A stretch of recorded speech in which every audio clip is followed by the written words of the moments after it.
My name is Carl Mays. I was born and raised here in Helena, Montana. I have a beautiful 11-year-old little girl. That's pretty much why I do what I do. She's my world, she's everything.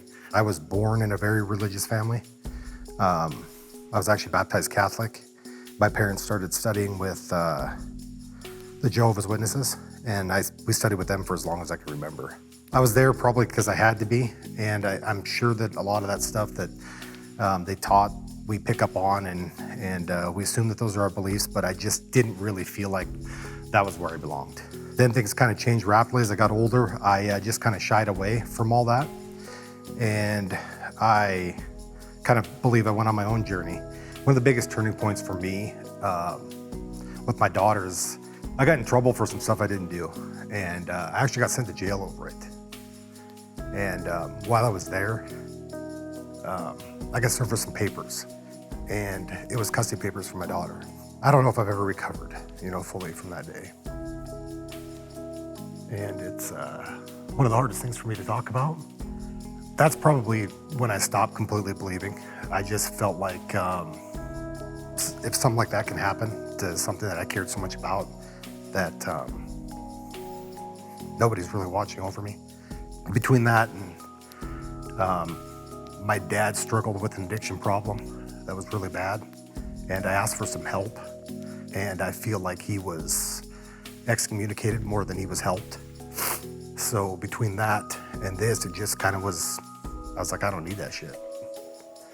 I got really lucky one day, and I met a girl, and she begged me to go.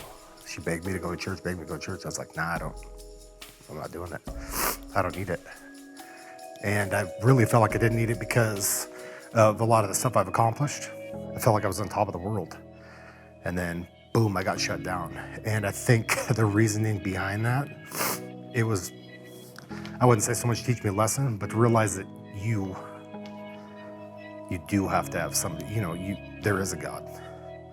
And so one day, Kirby asked me to go, and I finally gave in. I was like, I'll just do this.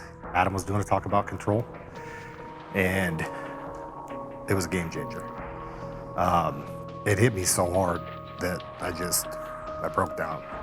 I think when you got my type of personality, you're a control freak, and you feel like you have everything in control, especially when you're on top of the world. And what you got to realize is you don't. And that's when I realized that I don't, and I can't control everything. I've been asked by a lot of people why I did this because they're like, it's just not your personality. We just would have never guessed that you would go and get baptized, you would do something like this. And even a guy like me, we need help. And that was huge for me. It was huge to let go. Why I feel I gave myself to Jesus is because you can't do this shit on your own. You can't, and I can't do it on my own.